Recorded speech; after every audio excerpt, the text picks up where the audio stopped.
Why choose a Sleep Number smart bed? Can I make my site softer? Can I make my site firmer? Can we sleep cooler? Sleep Number does that. Cools up to 8 times faster and lets you choose your ideal comfort on either side. Your Sleep Number setting. It's the Sleep Number biggest sale of the year. All beds on sale, up to 50% off the limited edition smart bed. Limited time. All Sleep Number smart beds offer temperature solutions for your best sleep. Check it out at a Sleep Number store or sleepnumber.com today. Searching for a romantic summer getaway? Escape with Rich Girl Summer, the new Audible original from Lily Chu. The exquisitely talented Philippa Sue, returning to narrate her 5th Lily Chu title. This time, Philippa is joined by her real-life husband, Stephen Pasquale. Set in Toronto's wealthy cottage country, aka the Hamptons of Canada, Rich Girl Summer follows the story of Valerie, a down-on-her-luck event planner posing as a socialite's long-lost daughter, while piecing together the secrets surrounding a mysterious family and falling deeper and deeper in love with the impossibly hard-to-read and infuriatingly handsome family assistant, Nico. Caught between pretending to belong and unexpectedly finding where she truly fits in, Valerie learns her summer is about to get far more complicated than she ever planned. She's in over her head and head over heels. Listen to Rich Girl Summer now on Audible. Go to audible.com/richgirlsummer. Now, The Hunt Palmer Show. This is a catastrophe. You are now listening to The Hunt Palmer Show. Brought to you by Renaissance Homes and Pools on 104.5 ESPN Baton Rouge. That's what I wished for when I blew out my candle. Locking down the middle of the day, live from the Mercedes-Benz of Baton Rouge studios. This is Hunt Palmer. The floor is yours. Half that work week officially in the rear view mirror. Wednesday edition of the Hunt Palmer Show brought to you by Renaissance Homes and Pools. Got a fast-moving second hour here. Going to talk some Saints Pro Football Focus grades in our next segment. Some of the young Saints really done a nice job through 2 preseason games, according to the folks at Pro Football Focus. So we'll get into a little bit of that. And then in 30 minutes, Bob Przybylo, who covers Oklahoma for Sooner Scoop, going to join us to talk about what's a very, very interesting year in Norman, Oklahoma. Brent Venables, 2 bad years as the head coach. His first year and last year. The one between that was very successful in the Big 12. But you got 2 bad years that are ended at 6 and 7, and that's not going to be acceptable as Oklahoma looks to make this move into the SEC. You've got Texas, who already played for the SEC championship game and made the playoff out of the SEC, and Oklahoma seems to be falling behind. They're not going to stand for that very long. So this is a big year, obviously, for Brent Venables, and LSU and Oklahoma will get together at the end of November, which should be a game with a lot of consequences one way or another for both of those programs. We'll talk to Bob coming up in 30 minutes. So remind you, Renaissance Homes and Pools brings you our Wednesday shows. You're looking to build that pool of your dreams. Contact my guy, Joey Blanchard, at builtbyrenaissance.com. That's builtbyrenaissance.com. Trying to link up now with Sonny Ship from 24/7 Sports. There is an interesting balancing act, I would say, going on with the LSU staff as far as quarterback recruiting in the 2027 class. You look at that group, and there are 3 quarterbacks that have significant ties to LSU. 2 of them are geographical. Peyton Houston is the number 14 quarterback in the country by 24/7. He goes to Evangel in Shreveport. Then you've obviously got Elijah Haven, who is the number 1 quarterback in the country by 24/7. He's at the Dunham School right here in Baton Rouge. So you've got 2 of the top 15 quarterbacks in the country in state that are about to start their junior season. And then your starting quarterback, Garrett Nussmeier, has a little brother who is in that class as well, who 24/7 Sports has as the number 4 quarterback in the country. So these 3 guys have significant LSU ties geographically and then with a brother, where you feel like LSU is in a position to grab one of the best quarterbacks in the country in that class. But the question is, like, how do you handle this? Because if you take a commitment from one of them, does that scare maybe one that you want more off? Do you have to rank them 1, 2, and 3 and recruit one harder and one as a backup plan and one as your true fallback or safety option? Like, you've got to massage this properly if you're Brian Kelly and Joe Sloan.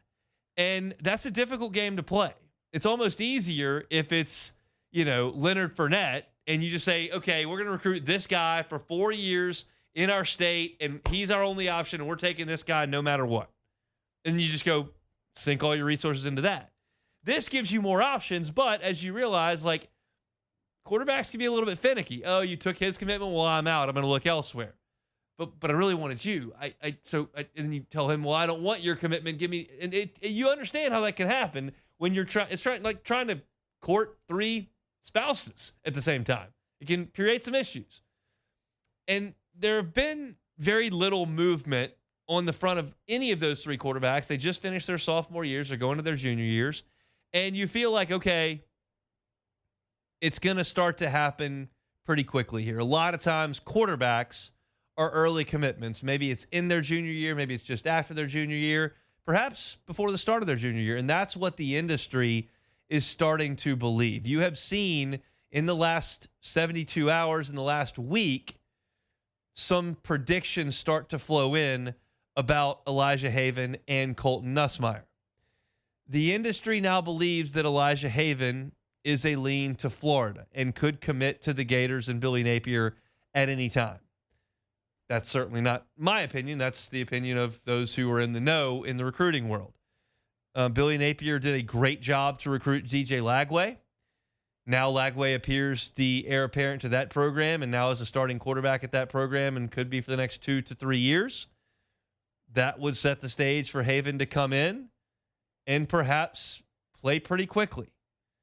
That's attractive. Now he's 6'5", he's 215 pounds. He's got all the tools you look for in a quarterback. And if you're LSU and you think the number 1 quarterback in the nation goes to school 4 miles from campus, like that would be a priority. But it feels like he may be leaning elsewhere. If you're LSU, okay, can you land one of the other 2? And just yesterday, a crystal ball at 24/7 was put in for Colton Nussmeier, Garrett's younger brother, to LSU. Now, Nussmeier, at this point, is a more physical presence maybe than his brother. Not literally right this second, but in terms of projection. He's already 6'3", 6'4", which is as tall as his brother. He's already 165, 170 pounds. You figure he's just now starting his junior year of high school, plenty of time for maturation, and he's a really good athlete. He's ranked by 24/7 as the number 44 player in the nation, the number 4 player in the state of, number 7 player in the state of Texas, number 4 quarterback in the country. And Garrett's been a model citizen in Baton Rouge. He's been a really, really good player in his time in Baton Rouge and could write an amazing legacy this year. As Matt profiled on his show 2 weeks ago, like, Garrett Nussmeier could leave LSU as the all-time leading passer in school history. Like, that's a possibility if he has another monster year.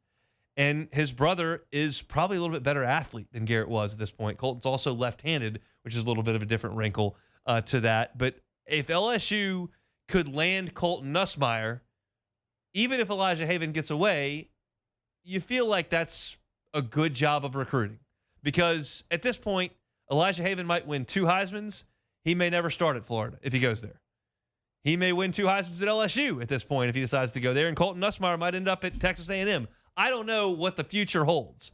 But if we're playing the hypothetical game, which is really all recruiting is, hypothetically, if the industry is correct, and Elijah Haven does go to Florida and Colton Nussmeier does go to LSU, and we'll see what Peyton Houston decides to do on the back end of that, I think you feel like if you've gotten one of those 3 guys, that's a good get. I'm not a Elite 11 scout. I'm not in charge of ranking quarterbacks across the nation. That's not my gig. I'm going to lean on the folks that do that to do that.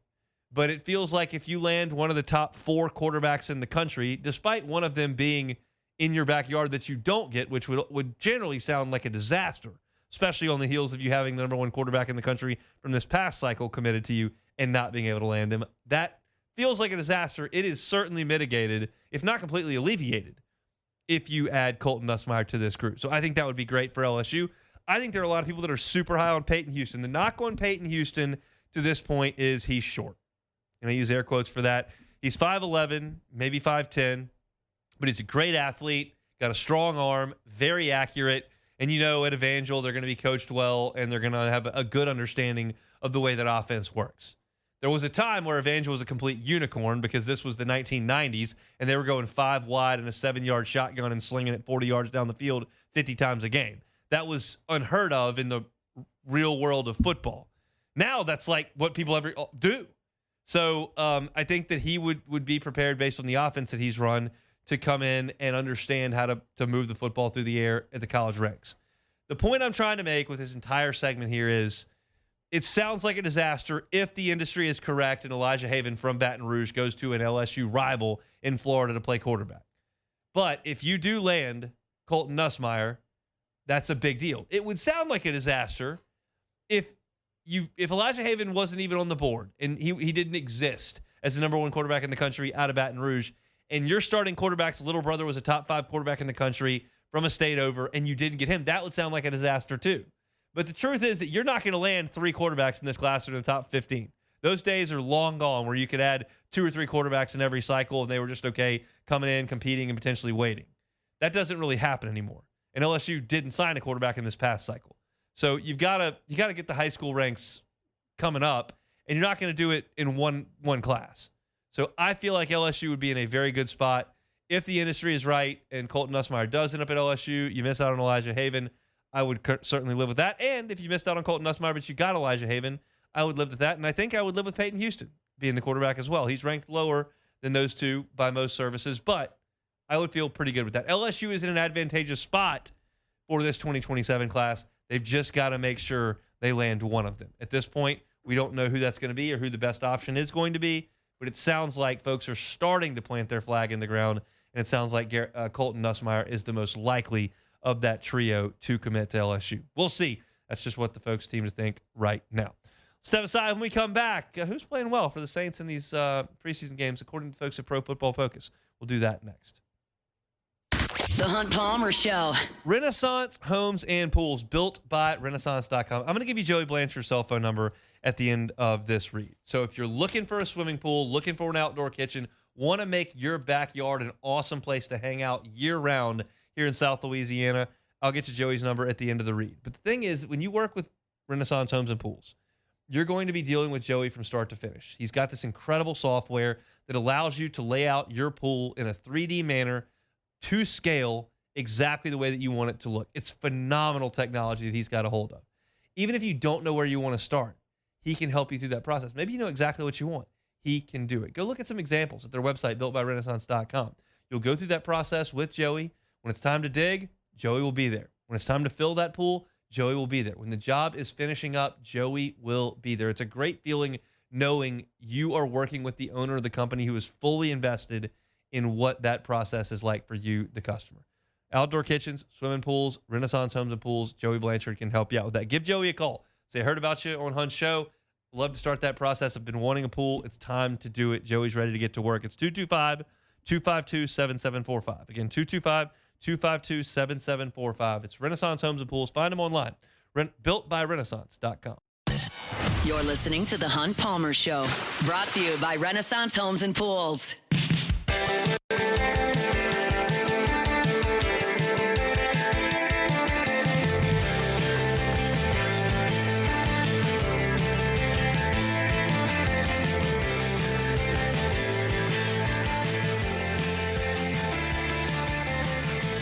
Talk some OU football coming up in 15 minutes. Bob Przybylo from Sooner Stoop going to stop by and chat with us. It's going to be a big one in Norman between LSU and Oklahoma come after Thanksgiving. So we'll talk to Bob coming up next.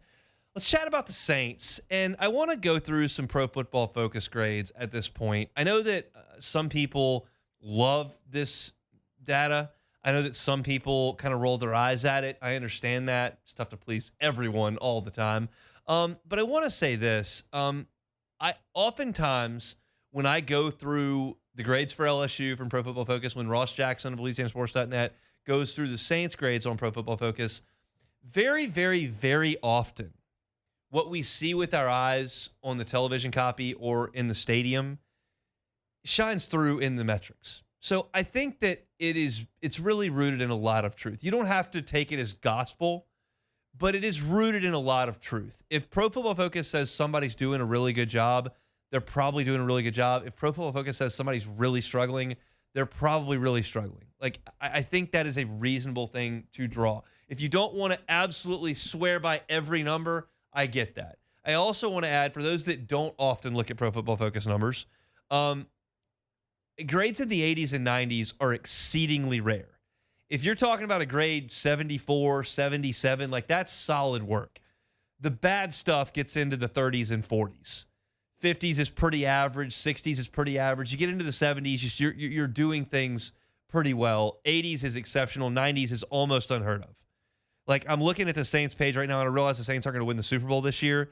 The highest grade on this entire page of defense is an 86, and that's Jonas Sanker's tackling, which we'll get to in a second. So that's a perspective on the scaling. If I tell you there's an 83, that's very good. If I tell you there's a 72, that's good work. If I tell you there's a 42, okay, that's a problem. So just so you understand, this is not like school where you really want to get a 96. Nobody gets a 96. That doesn't happen in the Pro Football Focus grading scale. So just to set that expectation, now I want to talk about some of the really encouraging things I have seen with the New Orleans Saints. Like, look at the highest rated defensive player on the Saints team through 2 preseason games.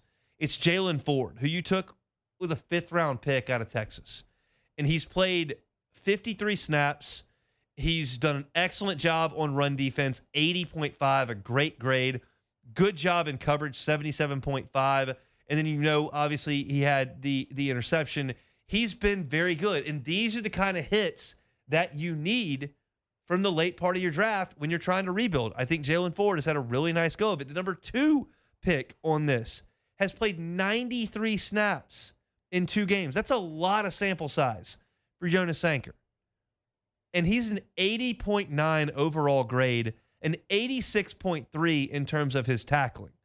That is a guy in the first year, a 3rd-round pick out of Virginia, a guy that you took. You knew Tyrann Mathieu was aging, didn't know he was going to retire at the time, knew he was aging. You did bring in a free agent at the position, but Sanker looks the part, man. I am excited about what he could be in the secondary. That's a guy that has played really, really good football. I'm also really encouraged with the tackling grade from Danny Stutzman. He has played 57 snaps on defense. His tackling grade is 82.9. This guy was a human tackle at Oklahoma. He was making every play for years for that Sooners defense. And you hope that would translate. And you brought him in the middle rounds. I thought maybe a little bit limited athletically, but very productive. That productivity is leaking over to the preseason. If you saw Matt Moscona on Twitter on Sunday at watching the Saints game, like, he believes Stutzman is a future starter, and I can see that. You got DeMario aging out of the league at some point. Father Time will win that battle at some point. I don't know when it is. It will happen. Maybe he's another Pro Bowler this year. That'd be great. But Father Time will win that eventually. You need some guys behind him. Jalen Ford, Danny Stutzman, really good work from those guys on the defensive side of the ball early on. And then another one that really jumped off this page at me as I was kind of scanning and looking, Quincy Riley, who you took this year in the draft, has been involved in 49 coverage snaps in the preseason. That's a big sample size, 49 coverage snaps. His coverage grade is 70.5. That is good. That is a solid coverage grade for Quincy Riley. I'm excited about the prospect of some of these young Saints defenders and the way that they're being graded on tape. I get it. Some of this work is being done against guys who are going to get cut by the Chargers, going to get cut by the Jaguars. But some of it's not. Some of it's on some guys that are going to make the team. And you can only work against the guys they're putting you out there against. And because you do a good job against a guy who might be a practice squad player, doesn't mean you can't cover the guy who is a starter in 3 weeks. It just means you're doing a good job on the guy that you're being asked to cover. So I'm excited about some of the young players on that defense. Now let's talk about the offensive side, because there are some other guys that are young on offense that I really like what I've seen. Taliese Fuaga, a little bit of a limited sample size, just 27 snaps. 27 snaps. Sorry for an offensive lineman slip of the tongue there. 27 snaps. Run block, 88.9. 88.9. Now, it's only 10 run blocking snaps. It is a small sample size.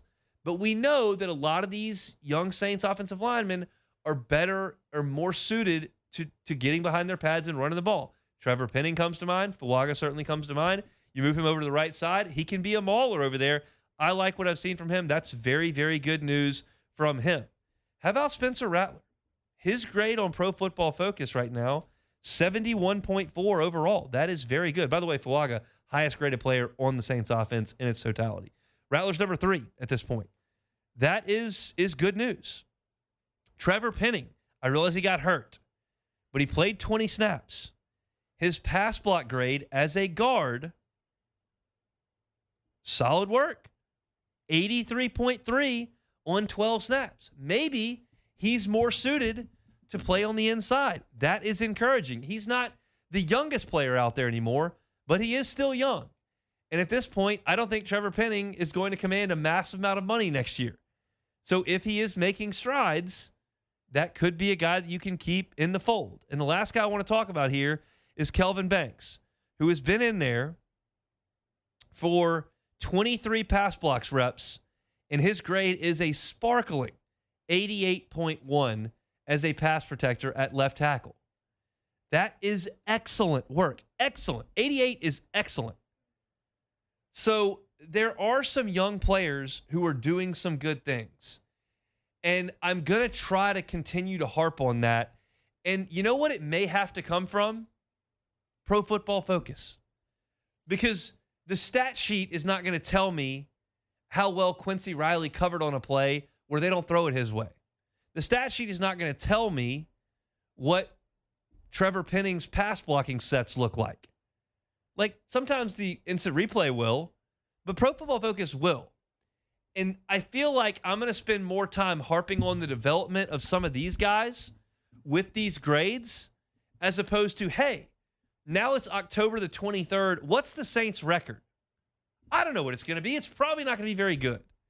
But if it's not very good, and Kelvin Banks' grades are good, and Taliesin Fuaga's grades are good, and Quincy Riley's grades are good, and Danny Stutzman gets on the field, and Jonas Sanker gets out on the field, and their grades are good, and you're starting to see some young guys, despite the fact that maybe quarterback is not as developed as everybody else in the league, and maybe you're not winning games because of that, because it's the most important position on the field, but some of these younger guys off the ball are doing some things that are very encouraging.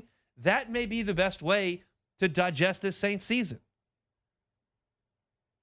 This stuff is encouraging to me. And it's the only way to get yourself out of this mess. The Saints cannot spend their way out of this mess. You cannot free agent your way out of this mess. You draft your way out of the mess. And Jalen Ford's a draft pick, and Jonas Sanker's a draft pick, and Danny Stutzman's a draft pick, and Quincy Riley's a draft pick, and Taliesin Fuaga's a draft pick, and Kelvin Banks a draft pick. These are the guys that have to turn the corner one time or another for the Saints to regain their footing and make a push in the NFC. That is not going to come this September, in my estimation, but you're making steps toward it. And I'm choosing to look at some positive things. And this is a season where digging for positives, I think, is going to be acceptable.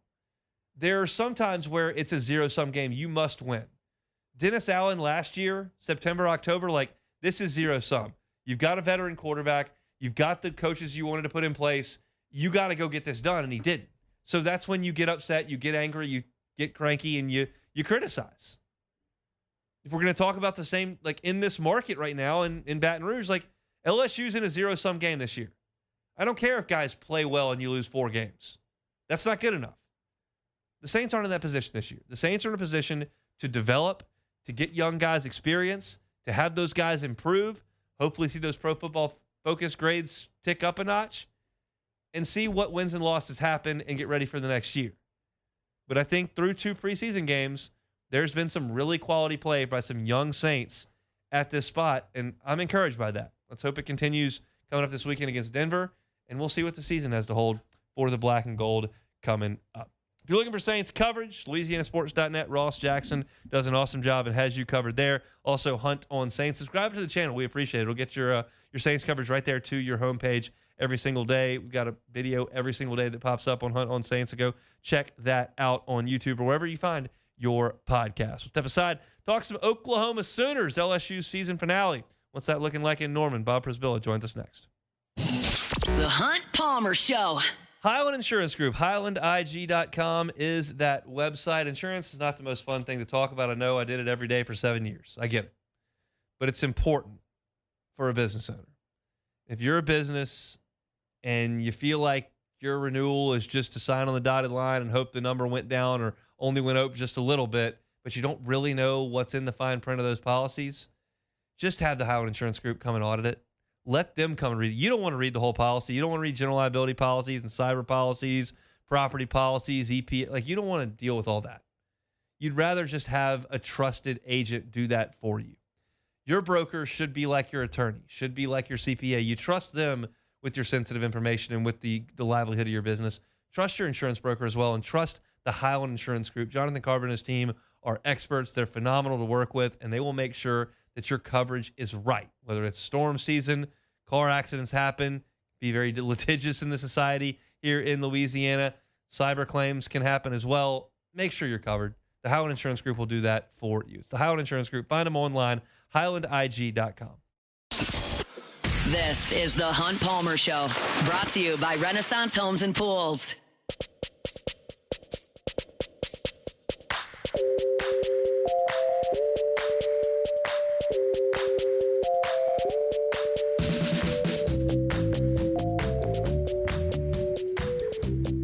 Wednesday show is brought to you by Renaissance Homes and Pools. Put the Saints talk in the rearview mirror. Let's switch back to SEC football. Year number 2 in the Southeastern Conference for the Oklahoma Sooners. Bob Przybylo covers the Sooners for Sooner Scoop. Good enough to give us a little bit of time here on the Jim's Firearms Hotline on this Wednesday. Bob, how are you? I'm doing all right. How's everything going this Wednesday? Everything's good. We're trying to get to next week when we start talking about real football. We'll get there one way or another. Curious, big picture, really the entirety of the Sooners athletic program. Like, how was year 1 in the Southeastern Conference? Exciting, a lot of buzz still, disappointing? How would you characterize it?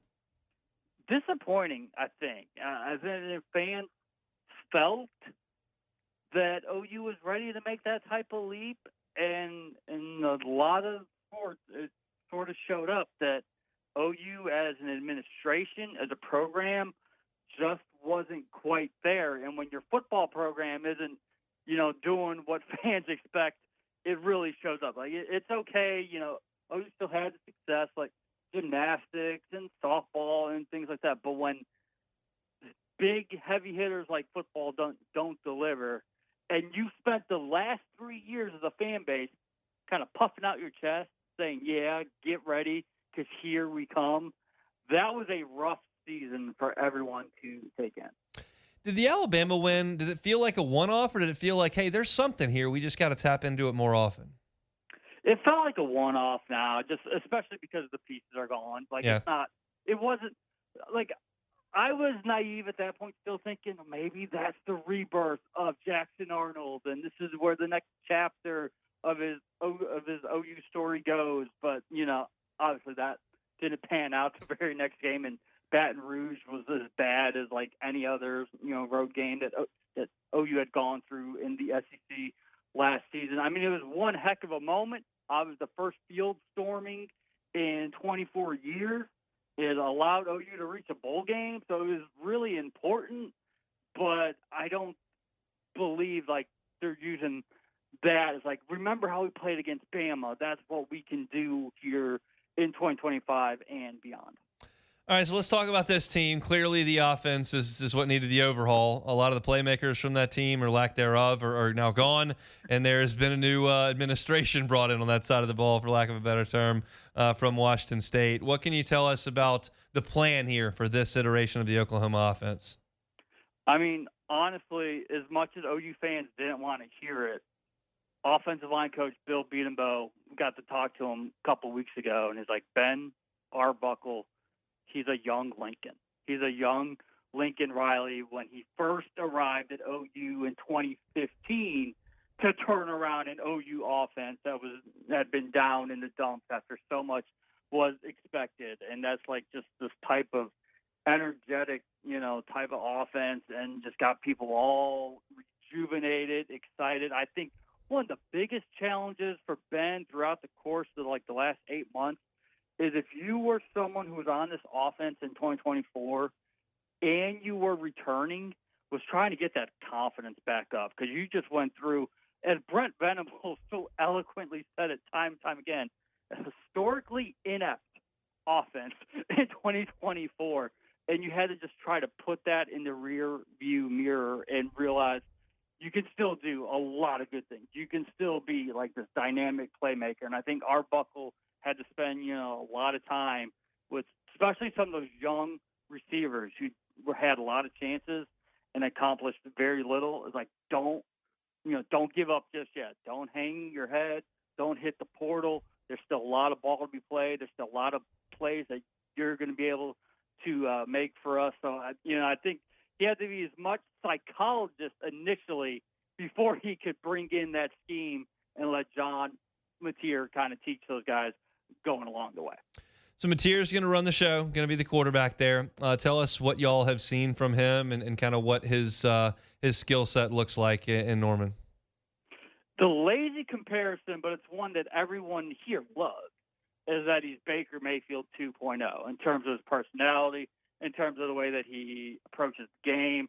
Obviously, we saw what he could do with his arm and with his legs last season at Washington State. So the big question is going to be, can that translate in the SEC? Can he be that same type of runner who almost goes for 1,000 yards and 15 scores on the ground going against these type of defenses week in, week out? He immediately became the face of the program, the leader in the locker room. I think it might have taken him like a couple of weeks to realize, what?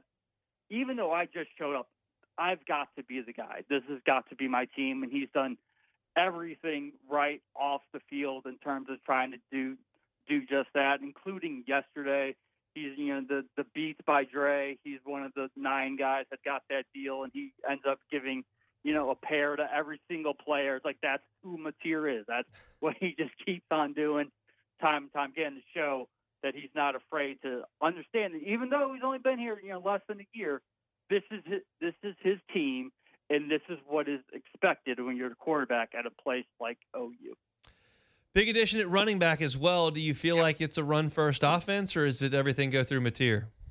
I think it still goes through John, but no doubt Jaden Ott was interesting, because when you hit after the spring practice, no one here locally was circling running back as a spot that OU had to attack in the transfer portal. We're looking at receiver, you were looking at tight end, you were looking at cornerback. No one thought the running back room needed a vast upgrade. Like, you had a lot of experience coming back. You had some young guys that you were hoping would kind of grow up, develop. And here comes Jim Nagy in with his general manager mindset, and he's like, I love Jaden Ott. Let's see if we can try to make this happen.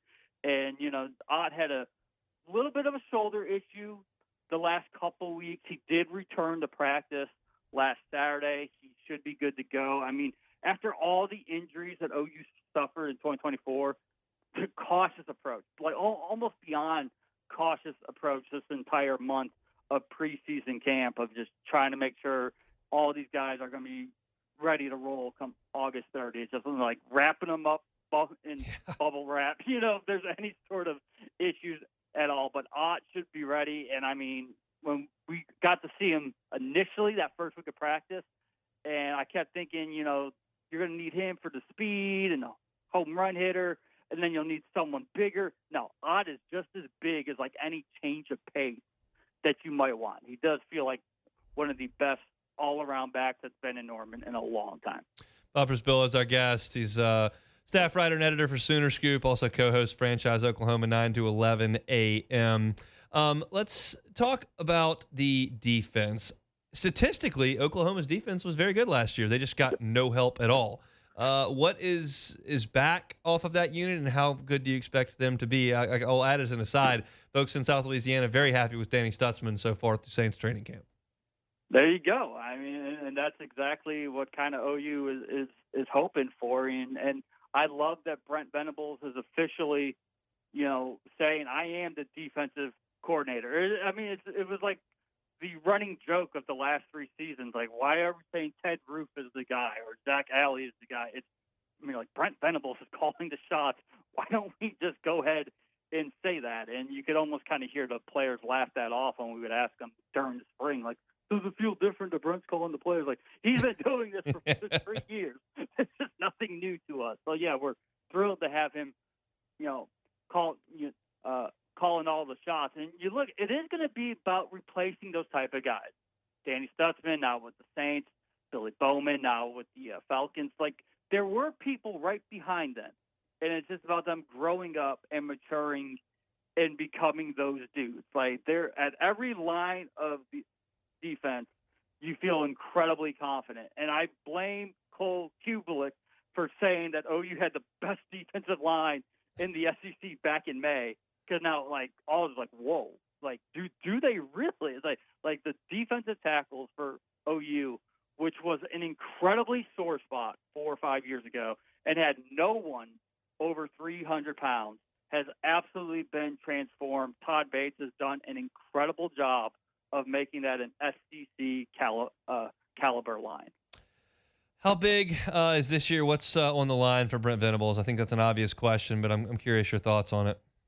Oh, yeah, this is as make or break as it gets. And I think that's probably why he said, you know what, if my job is about this season, then let me do it my way. Let me call the defense. And if it stinks, it's on me anyway. Like, let's just, and Arbuckle, I trust him to be the offensive savior. I'm going to continue to run the show with the defense, and let's go ahead and try to turn this thing around. So it's going to be a gigantic boom or a massive bust, and they'll have to reconfigure everything, and then that gets really tricky with the athletic director situation, not knowing, when they're going to try to make a hire there. That's what this first month will be so important for OU to get off to a nice start, because let's just say OU were to lose to Michigan and Auburn, and they're 3-2 going into Texas week, when you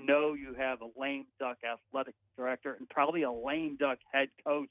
I mean, that can get sideways very, very fast. So it's imperative to get a great start, but it's imperative to show the higher ups, show the fans that 6 and 7 wasn't aberration, although it's happened twice in 3 years. Yeah. So I'm not sure how far you can go there, but I don't know if there's a win total. Like, if you say 9, circle that and you say that's going to be enough. I think it's just going to depend what 9 that might be or how some of those games play out. But this is definitely a season of zero patience, because they've given them all the resources in the world, including the front office with Jim Nagy. Like, everything that Brent Venables could have asked for, he has been given. Now it's time to get the job done. Yeah, between jobs and playoff aspirations, potentially SEC title, that game between LSU and Oklahoma just after Thanksgiving probably has something on the line for either side, just depending on how the first 11 weeks go. He's Bob Przybylo with Sooner Scoop. Appreciate you giving us a little bit of time. Enjoy your last weekend with no football, and we'll get back at it next week. All right, guys. Appreciate it. He is Bob Przybylo with Sooner Scoop.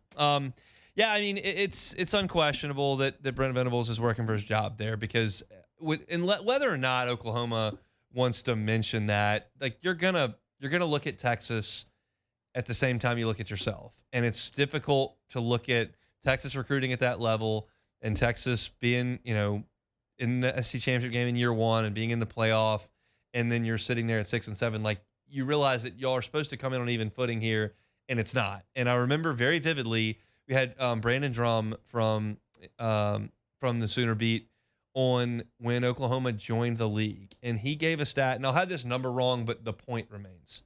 They had won the Big 12 something like 14 out of 21 years. Something like that. I don't know exactly what it is, but something to that effect.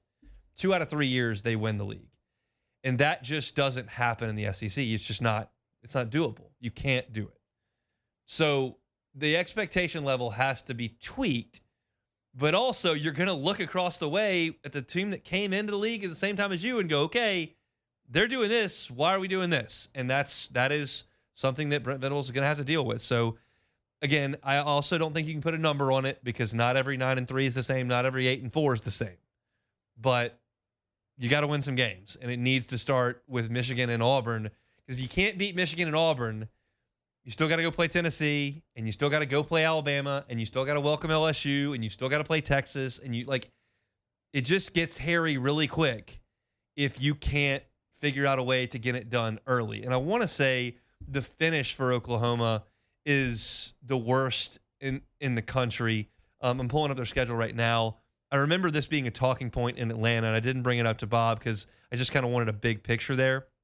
And again, I don't think it's just putting a number on it. But if you look at what Oklahoma does after its first little stretch, which does include some games they'll be significant favorites in and they'll win no matter how they play. But once you get to a certain point in the schedule, it just gets really, really difficult. And it starts with Texas in Dallas. That's October 11th. After that, at South Carolina, not going to be easy. Ole Miss comes to Norman, not going to be easy. At Tennessee, not going to be easy. At Alabama, not going to be easy. Against Missouri in Norman, not going to be easy. LSU in Norman, not going to be. That has got to be the most difficult closing stretch anybody faces in college football. So they've got to beat Illinois State to start. They got to beat Michigan and Norman. They got to go to Temple, which I don't know why that game's on the schedule. They got to go beat them. You really need to beat Auburn, and you beat Kent State. You need to be undefeated when you go play Texas in Dallas. And if you are, then you got a fighting chance. If you got 1 or 2 losses, Brent Venables is in big trouble. Just got to have a great September there in Norman. We'll see if they can get it done. Come back and close it out next. The Hunt Palmer Show. Genesis of Baton Rouge, genesisofbatonrouge.com. America's best warranty. That's what they've got at Genesis. Talk about 10-year, 100,000-mile powertrain warranty. They've got their new vehicle bumper-to-bumper warranty. 5 years, 60,000 miles. That is industry leading. You're talking about an enhanced 24/7 roadside assistance that's for 5 years, unlimited miles, so you're not stranded on the side of the road. Complimentary scheduled valet maintenance for 3 years and 36,000 miles. How convenient is that? They come get your car, bring it right in, do all your service. Complimentary. Bring it back to you. It's part of the experience of being a Genesis driver. When I say Genesis, you should think luxury brand. When I say luxury brand, don't immediately throw your hands up and go, oh, well, I can't afford that. You won't know unless you go in there and check.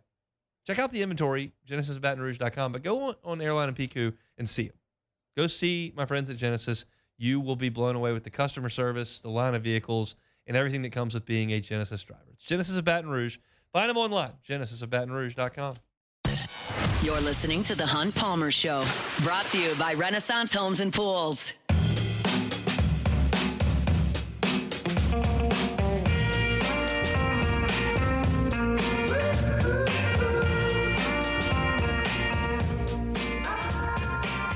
I feel like this week has been dragging a little bit. It's the last week with no real football. I understand getting geeked up for Farmageddon. It is a Big 12 game. It is real football teams. I understand. I'll probably watch it, quite honestly. But it's not a full slate. LSU's not playing. The Saints aren't there yet as far as real games. Like, it is still kind of a fake football weekend for me. Next weekend, not fake. This week, kind of fake. So you're trying to just slog through this last week, and then once we get to Monday of next week, Brian Kelly press conferences, like, we're ready to roll. We've got to get through this week, and I feel like it's dragging a little bit, but it's more than halfway over, which is a good thing. We got one thing to do today. That's take it or leave it. Take it or leave it. Take it or leave it. Presented to you by Flight by Yingling, the next generation of light beer, crafted by America's oldest brewery. Today's hottest stories in sports, news, and sometimes even Hunt's life. The question is, will he take them or leave them? You know, Yingling is America's oldest brewery. It's still family owned and operated. Go to yingling.com. Go check out their website and go look at our team, the executive page. Everybody's last name is Yingling. They're still right there in the family. It's America's oldest brewery, and their new light beer is awesome. It's Flight by Yingling. Still really hot out there. Looking for a light, refreshing beer. Cannot recommend enough. Flight by Yingling is the next generation of light beer.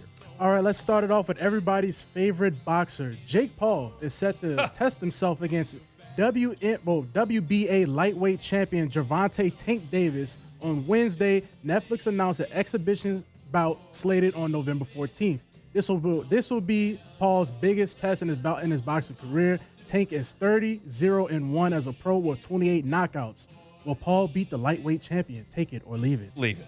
And I do not care. Like, boxing is so dead. Boxing's biggest draws now are Jake Paul. Are YouTube celebrities fighting guys. Like, this is a joke. It is. Give me the heyday of the heavyweights going to work in Vegas. This is a built for Netflix special. There's no chance I'm watching. And it's sad to see. No way. This is what Gervonta Davis is doing. It's sad in his prime. I would watch College World Series highlights on YouTube before I turned on that. Oh, yeah. And look. I just cannot believe that this is where we at with Jake Paul, is that he is like the biggest draw in boxing. He's very rich. Can't believe it. So, future Saints quarterback maybe. Arch Manning insisted that he's not plotting on how long he will stay at Texas or when he'll enter the NFL draft. This is because his father told the Texas Monthly Magazine that he will be a Longhorn through the 2026 season.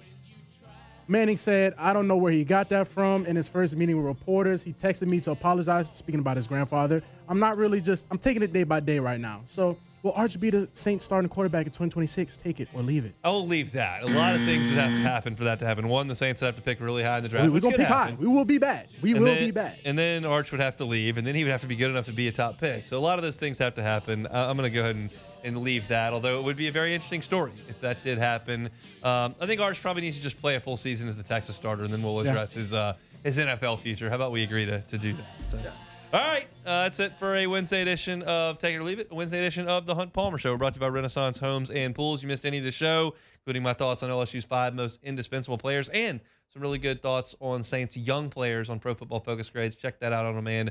Hunt on Saints, Hunt on LSU, wherever you find your sound. Matt's going to drive you home on AFR. We're back tomorrow, same time, same place. The Hunt Palmer Show.